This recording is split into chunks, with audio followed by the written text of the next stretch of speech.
Freedom and Democracy Group, Nigel has the floor.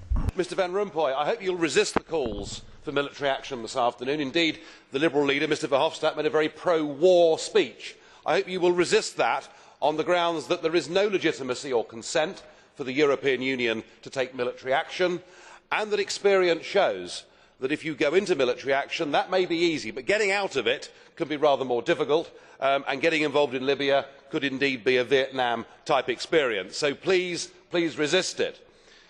But on Colonel Gaddafi himself, you were quite right to say that what's happening in Libya is really very wrong indeed. But of course we knew that even before the uprising. Just last year he declared a holy war, a jihad, against the Swiss.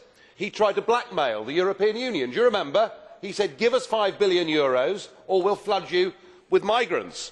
And of course he's the man who was happy to embrace al-Megrahi, the man who committed the biggest ever mass murder in British history. But what you didn't tell us in your speech was about the fact that you actually know Mr Gaddafi. Indeed, you went to meet him in December, didn't you? Do you remember? In fact, there was a jolly nice photograph of you and Mr Gaddafi holding hands. In fact, I have to say, I've never seen you smiling more or looking happier. Perhaps he's an old drinking mate, I don't know.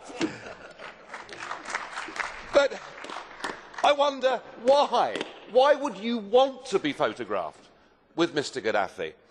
And I put it to you that it could well be that since you were appointed as President of Europe and your sidekick, the noble Baroness Ashton, became the High Representative for Foreign Affairs, that you know that you've been seen on the global stage like a couple of political pygmies.